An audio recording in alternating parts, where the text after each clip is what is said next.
ওই দেখো, বলি তুমি তো বড্ড রেগে আছো বাচ্চা। এত রাগ করো নে, মনটাকে শান্ত করো, বুঝেছো বাচ্চা? আমি কি বলছিলুম বলো দেখি?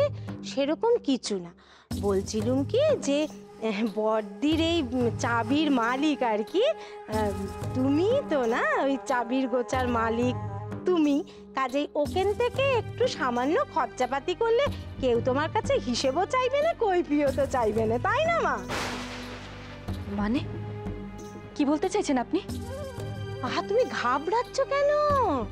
আমি কি তোমাকে চুরি করতে বলেছি, ডাকাতি করতে বলেছি? না না না না, ওই পরের দ্রব্য না বলে নিলে তবে তাকে চুরি কিংবা ডাকাতি করা বলে।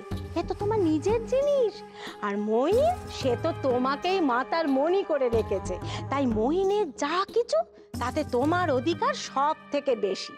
তাই বলছিলাম আর কি যে ওখান থেকে যদি কিছু আমাকে সাহায্য করতে আর কি, তাহলে আমার বড্ড উপকারে লাগতো। তুমি এই চাবির মর্যাদা দিতে পারো। তাছাড়া শাওরি মায়ের অবর্তমানে তো বাড়ির ছেলের বউয়েরই সব দায় দায়িত্ব নেওয়া উচিত। আর তুমি হলে এই সংসারের অতিথি, আজ আছো কাল নেই। আমি হলাম এই সংসারের ছেলের বউ। ও বাচ্চা, বলি কি এত ভাবছো বলো দেখি তখন থেকে?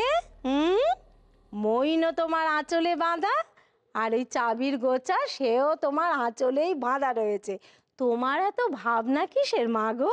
ও মা, চলে যান, চলে যান এখান থেকে, এক্ষুনি বেরিয়ে যান বলছি।